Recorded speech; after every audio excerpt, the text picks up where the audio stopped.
Great to get connected again. So today's video is for class 8th. What we are going to study today is basically the microorganisms, and the question is whether they are our friends or they are foes. Foes means enemy. मतलब हमारे वो दोस्त हैं या हमारे दुश्मन हैं. I am just going to give you a brief introduction of this chapter.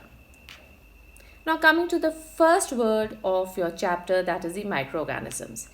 Micro means very minute, which we cannot see with our naked eye, which we can see only with the help of the microscope. And organisms means the living things. So microorganisms, जब हम इन दो words को आपस में connect करते हैं, the definition of microorganisms becomes the organisms that can be seen only with the help of the microscope and not with the help of the naked eye. मतलब इतने छोटे हैं कि इनको हम सिर्फ माइक्रोस्कोप की मदद से ही देख सकते हैं, इसलिए इनको बोला जाता है माइक्रो ऑर्गेनिजम्स. नाउ इनकी जो स्टडी है, जब हम इनके बारे में पढ़ते हैं तो वो जो ब्रांच ऑफ साइंस है जो इसके साथ डील करती है उसको हम बोलते हैं microbiology. So in this chapter, what we are going to study is basically about all these microorganisms, the different types, उनके फ़ायदे क्या हैं, उनके नुकसान क्या हैं, क्योंकि अगर फ़ायदे होंगे तो वो हमारे दोस्त होंगे और अगर नुकसान होंगे तो वो हमारे enemies होंगे. So this is what we are going to study as a small introduction in this video. The first thing जो हमको सबसे पहले पता होना चाहिए कि microorganisms कितने तरह के होते हैं. So basically they are mainly divided into 4 to 5 categories. सबसे पहले क्या है आपकी? सबसे पहले है आपका बैक्टीरिया. दूसरा क्या है आपका? फंगी. उसके बाद में आपका है algae. Then there is protozoa. और एक और है जिसको हम कंसिडर करते हैं कि वो बॉर्डर लाइन पे है कि वो लिविंग है या वो नॉन लिविंग है, एंड दैट इज़ वायरस. सो ये जो आपके प्रोटोजोआ हैं, फंगी हैं या आपके बैक्टीरिया हैं, ये दोनों तरह से काम करते हैं. Some bacteria are very useful, some are very harmful. Same way कुछ फंगी हैं जिनसे हमको डिजीज़ेस हो जाते हैं. सेम वे कुछ प्रोटोजोआ हैं जो हमारे को हार्म करते हैं. तो ये जो हमारे जितने भी माइक्रोऑर्गेनिजम्स हैं, they may harm us and then they are our enemies, and sometimes they are very very helpful to us. So when I am talking about how these microorganisms are our friends, so just a very simple example.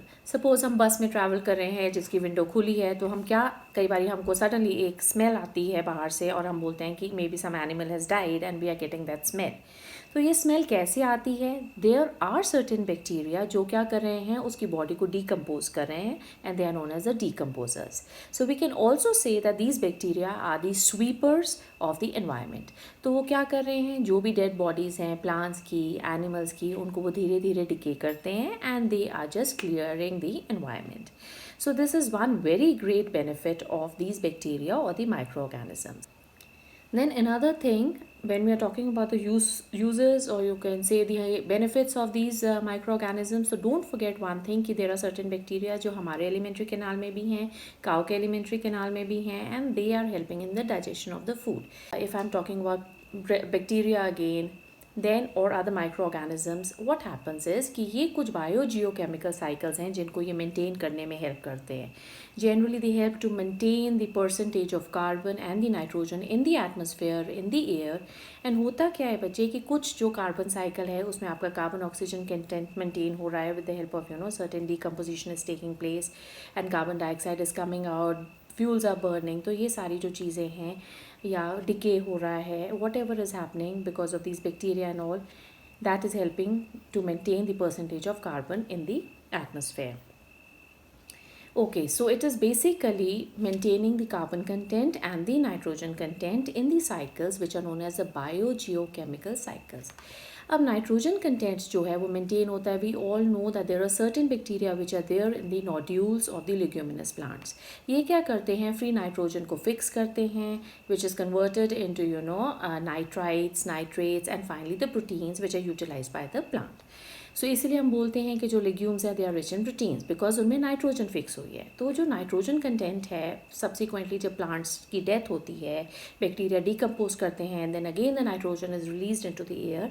तो इस तरह से nitrogen maintain होती है and there is a carbon cycle जिसमें carbon maintain करते हैं bacteria. That also again by the various processes. Now another thing that we need to remember is कि जो bacteria हैं they help in making curd from the milk. Again we are using it in our daily life. And और बहुत सारे process हैं जिनमें certain microorganisms are used and they are helping us in our daily life, so they are our friends.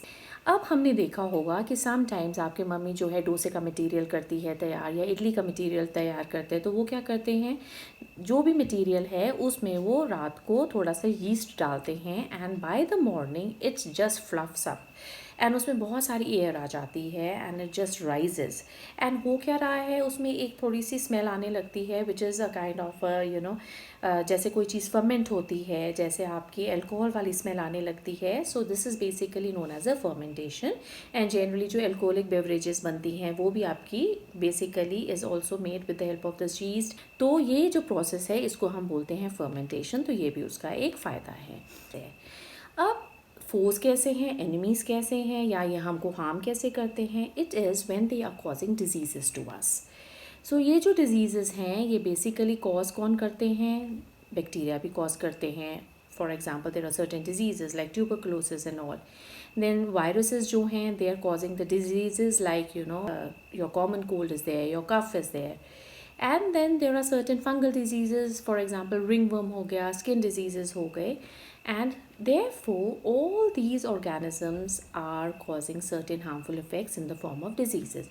अब जो आपका Plasmodium है या जो प्रोटोजोआ है that is causing you malaria, ये सारे जो हैं these are the harmful effects basically जो diseases हो रहे हैं हमारी body के अंदर.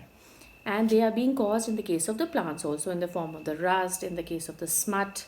These are the names of certain diseases which are caused by these microorganisms in case of the plants. तो अभी तक हमने क्या समझा है कि जो plants और animals हैं इनमें these microorganisms are helping them also, and क्योंकि जब decay होता है that is a useful effect. Decay क्या हो रहा है, plants and animals की dead bodies decay हो रही हैं, तो जो उनके nutrients are going back into the soil.